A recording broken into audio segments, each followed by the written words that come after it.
మీరు ఇంకా రాలేరు బయటికి అని డిస్కరేజ్ చేస్తూ ఉంటాయన్నమాట. అవి మిగతా పనులు చేసుకుంటూ వాటిని డిస్కరేజ్ చేస్తూ ఉంటాయన్నమాట.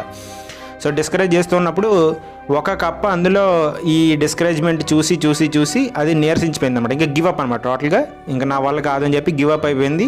ఇంకా అది నీరసించిపోయింది అనమాట. అది బయటకు వచ్చి ఛాన్స్ కూడా లేదు. ఇంకో కప్ప ఏదైతే ఉందో అది ఫస్ట్ నుంచి ట్రై చేస్తూనే ఉందన్నమాట. వీళ్ళు అరుస్తూ ఉన్నారు, ఇంకా ట్రై చేస్తుంది, వీళ్ళు అరుస్తూ ఉన్నారు, ఇంకా కసిగా ట్రై చేస్తుంది. సో ఫైనల్గా ఒక లక్కీ టైంలో అది బయటకైతే వచ్చేసింది అనమాట. బయటకు వచ్చిన తర్వాత అది చాలా హ్యాపీ ఫీల్ అయింది. మిగతా కప్పలు కూడా చాలా హ్యాపీ ఫీల్ అయినాయి.